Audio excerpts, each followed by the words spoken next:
আমাদের সেনপুর গ্রামটা একসময় খুব সবুজ আর সুন্দর ছিল।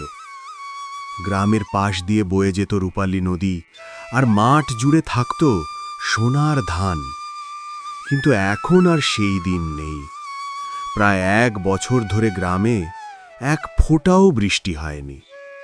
নদী শুকিয়ে কাঠ, মাঠ ফেটে চৌচির, আর গাছপালাগুলো সব নেতিয়ে পড়েছে।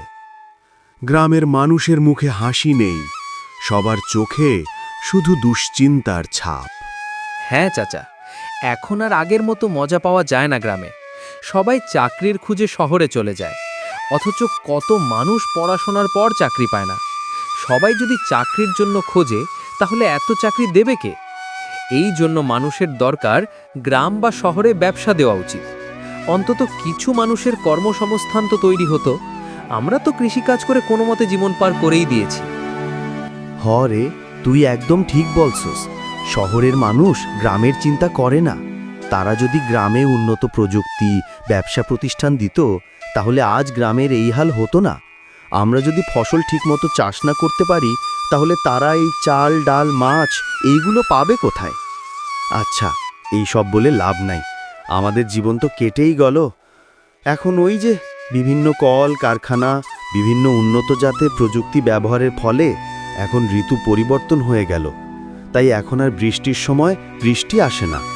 উন্নত প্রযুক্তি যেমন অনেক সুযোগ করে দিয়েছে, তেমন পরিবেশ অনেক ক্ষতি করতেছে। আচ্ছা, এই সব বাদ দে, এখন চল বাড়িতে যাই। সকালে আবার উঠতে হবে। দেখি নদীর নালা থেকে কিছু পানি জমিতে দিতে পারি কিনা। রহিম, তোর জমির অবস্থা কেমন? আরে বললেন না, পুরা হাওরে একটা সেচের ব্যবস্থা, তাও আবার পানি সংকট। এত এত জমি, কয়জন জমিতে পানি দিবে? আর বৃষ্টি তো হয় না, এবার আর ভালো ফসল হবে না।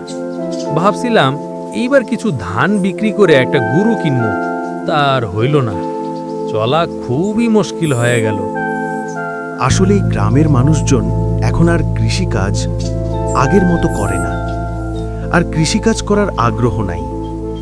অথচ আমাদের বাপদাদার আমলে মানুষ কৃষির উপরেই নির্ভর ছিল।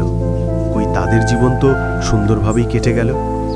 আর এখন মানুষ চাকরি আর নিজের মাতৃভূমি ছেড়ে দেশও ছেড়ে দেয় টাকার জন্যে।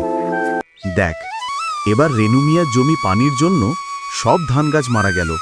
এখন চাল গ্রামের মানুষদেরই হয় না। শহরে চালের দাম এই জন্যই বাড়তি। হ্যাঁ, চাচা একদম ঠিক বলছেন। এবার তো আমাদের খাওয়া চলা কষ্ট হয়ে যাবে। আসলে যারা কৃষিকাজ করে জীবন চালায়, বর্তমান তাদের চলাটা খুবই কঠিন হয়ে পড়ে। কিন্তু আমরা কৃষক আছে বলেই শহরের মানুষেরা চাল, ডাল, মাছ এগুলো পাচ্ছি। কিন্তু আমরা অনেকেই এই কৃষিকাজকে অনেক ছোট করে দেখি।